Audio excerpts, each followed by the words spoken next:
Hello বন্ধুরা, আজকে আমি চলে গিয়েছিলাম ইস্কন মন্দিরে জগন্নাথ দেবের স্নান যাত্রা দেখতে, কিন্তু লেট হওয়ার কারণে সেটা আর আমরা দেখতে পারিনি।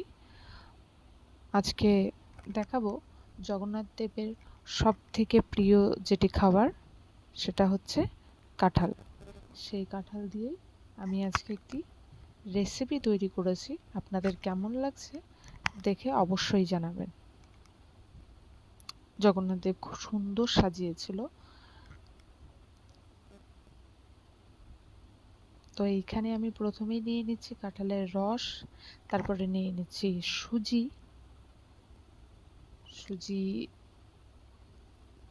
ময়দা,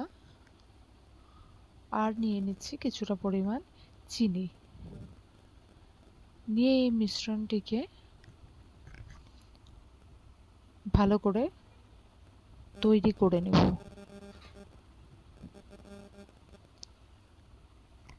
এটাকে ভালো করে গুলিয়ে নিয়ে মিশ্রণটাকে আমি 10 মিনিট রেখে দেব। তারপর একটা পাত্রে গরম হলে আমি সেখানে তেল ঢেলে দেব।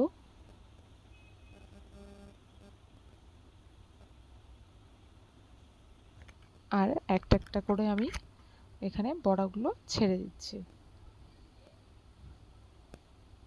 এই বড়াগুলো খেতে কিন্তু দারুণ লাগে। আপনারা অবশ্যই এই সিজনে ট্রাই করুন। এটা আমাদের গাছেরই কাঁঠালের রসের বড়া। দেখুন বড়াগুলো একদম নরম তুলতুলে আর খুব মিষ্টি হয়েছিল। খেতে অনেক সুস্বাদু হয়েছিল।